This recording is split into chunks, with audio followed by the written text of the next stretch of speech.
Hi மக்களே, எல்லோரும் எப்படி இருக்கீங்க? நான் நல்லா இருக்கேன். இன்றைக்கி நியூஸில் வந்து ஆர்டி அப்ளை பண்ணுறதுக்கு இன்னையிலேருந்து ஸ்டார்ட் பண்ணலான்னு நியூஸில் பார்த்தேன். அதனால தான் உங்களுக்கு இந்த வீடியோ போட்டிருக்கேன். நான் வந்து ஆர்டி எப்படி அப்ளை பண்ணேன்னா, என் பையனுக்கு ஃபஸ்ட்டு வந்து ஆர்டிஏ அப்ளை பண்ணணும்னு போகும்போது என்கிட்ட அவனுக்குன்னு ப்ரூஃப் இருந்தது வந்து ஆதார் கார்டு, பர்த் சர்டிஃபிகேட்டு, அப்புறம் வந்து என்னோடய ரேஷன் கார்டை வச்சு தான் கொண்டு போய் அப்ளை பண்ணுறதுக்கு போனேன். ஆனால் அங்கே இ-சேவை மையத்துக்கு தான் போனேன். இ-சேவை மையத்தில் என்னெல்லாம் கேட்டாங்கன்னா, வருமான வரி சான்றிதழ், இருப்பிட சான்றிதழும் இருக்கலாம், இல்லை ரேஷன் கார்டையும் ப்ரூஃபாக வச்சுக்கிடலாம். அதுக்கப்புறம் வந்து ஆதார் கார்டு வேணும். அதுக்கப்புறம் வந்து பையனுக்கு ஜாதி சான்றிதழ் இருக்கணும்னு சொன்னாங்க. பையனுக்கு ஜாதி சான்றிதழான்ட்டு அதுக்கப்புறம் தான் வந்து நான் வந்து ஜாதி சான்றிதழ் அப்ளை பண்ணுறதுக்கு மணிகண்டன்ட்டு கேட்குறேன். சரி, அப்பாவோட அப்படி வச்சு அப்ளை பண்ணலாம் தாங்க அப்படின்னா, அவகிட்ட ஜாதி சான்றிதழே இல்லை மக்களே. அப்புறம் வந்து எங்களுக்கெல்லாம் 10th ஸ்கூலில் வந்து கொடுத்த ஜாதி சான்றிதழ் இப்படி தான் அட்டை மாதிரி இருக்குது. இப்போ வந்து எல்லாமே கம்ப்யூட்டர் மூலமாக ஒரு A4 ஷீட்டில் பிரிண்ட் அடித்து தர மாதிரி தான் இருந்தாங்க. அப்புறம் என்னோடய ஜாதி சான்றிதழ் வச்சு தான் வந்து எதுக்கு ஆர்டிக்கு அப்ளை பண்ண போய் மறுபடியும் உட்காந்து ஜாதி சான்றிதழுக்கு அப்ளை பண்ணணும். அது வர்றதுக்கு 1 வாரம் ஆச்சு. அப்புறம் வந்து என்கிட்ட வருமான வரி சான்றிதழும் இல்லை. எதுலேயுமே என் ஹஸ்பண்டு ப்ரூஃப் வந்து திருப்பூரில் இருக்கிற மாதிரி இல்லை. அவங்க வந்து திருநெல்வேலி ப்ரூஃப் தான் வச்சுருந்தாங்க.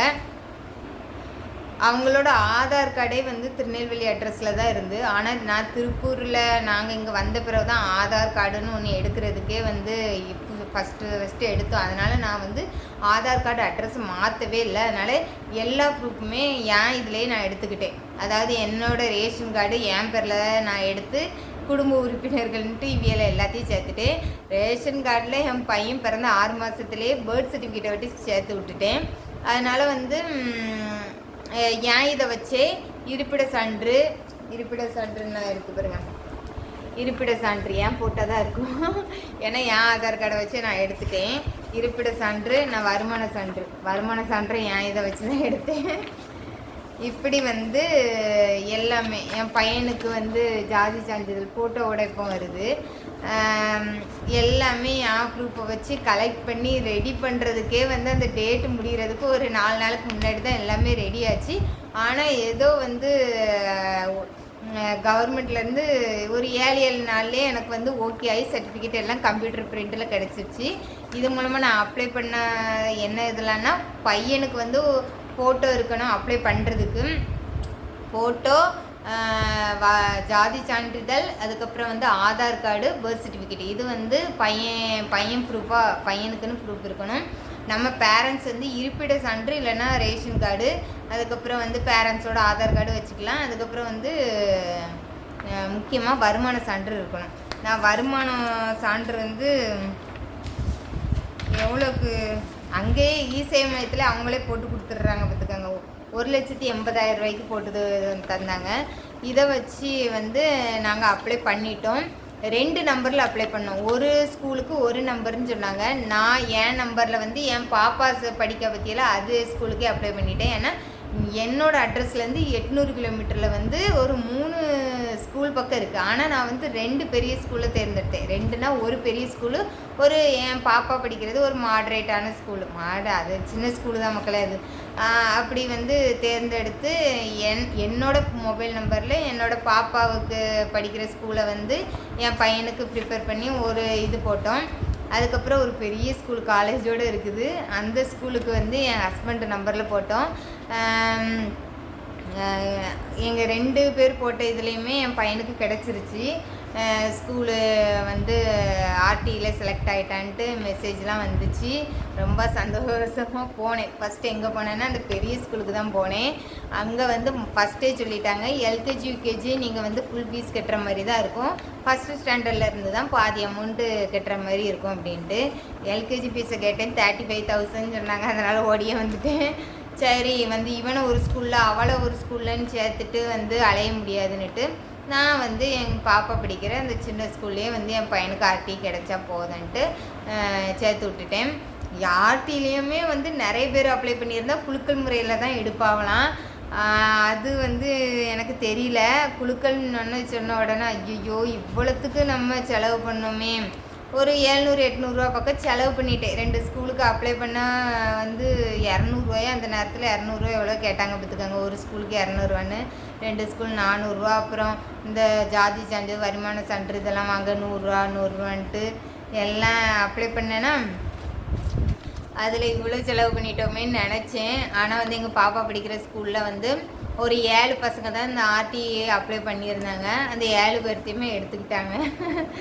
அதனால் ரொம்ப சந்தோஷமாக இருந்துச்சு. இது நான் எதுக்கு சொல்கிறேன்னா, ஒரு சில பேர் வீட்டில் வந்து ஹஸ்பண்டுக்கு ஒரு அட்ரஸாக இருக்குக்கா, ஏன் என்னோடய ஆதார் கார்டு வந்து இந்த ஸ்கூல் பக்கத்தில் இருக்கிற அட்ரஸ்லேயே தான் இருக்கும், எல்லாமே என்னோட ப்ரூஃப் கரெக்டாக இருக்குன்னா லேடிஸ் வந்து அவங்க ப்ரூஃபை வச்சே வந்து அப்ளை பண்ணிடலாம். நான் அப்படி தான் ரேஷன் கார்டுலாம் வந்து நான் வீட்டில் இருந்தே தான் அப்ளை பண்ணேன் மக்களே. வீட்டில் வந்து அந்த வெப்சைட்டுக்குள்ளே போய் எல்லாமே மொபைல் ஃபோட்டோவை வச்சு தான் அப்ளை பண்ணேன். எனக்கு ரேஷன் கார்டு 3 மாதத்தில் வந்துருச்சு. 2021 அப்ளை பண்ணேன், 3 மாதத்தில் வந்துருச்சு. என் ஹஸ்பண்டு ப்ரூஃபை வச்சு ஒன்றுமே பண்ண முடியல. ஏன்னா அவைய ஒரே ஒரு ஆதார் கார்டு வச்சுருந்தவன். அந்த ஆதார் கார்டு வந்து என்ன மொழியில் இருந்துச்சுன்னா தெலுங்கு மொழியில் ஹைதராபாத்தில் ஒன்று வச்சுருந்துருக்காவ அட்ரஸில். அப்புறம் ஊர் திருநெல்வேலி ஊரில் ஒன்று வச்சுருந்தவ. நம்ம இருக்கிற இடத்துக்கு ஏற்றால அட்ரஸ் ப்ரூஃப் எல்லாமே என்னோட இதாக இருந்துச்சு. அதனால் என் பேர்லேயே ஆதார் கார்டு, என் பேர்லேயே வருமான சான்று, என் பேர்லேயே இருப்பிட சான்றுன்னு எல்லாமே அப்ளை பண்ணி எடுத்து ட்ரை பண்ணேன். விட்டுறக்கூடாது, எப்படியாவது பிடிச்சிடணும் அப்படின்ட்டு 2 ஸ்கூலுக்காக போட்டேன். அந்த நான் ஒரு ஸ்கூலுக்கு போட்டால் 3 ஸ்கூலுக்கு அப்ளை பண்ணலான்னு சொன்னாங்க.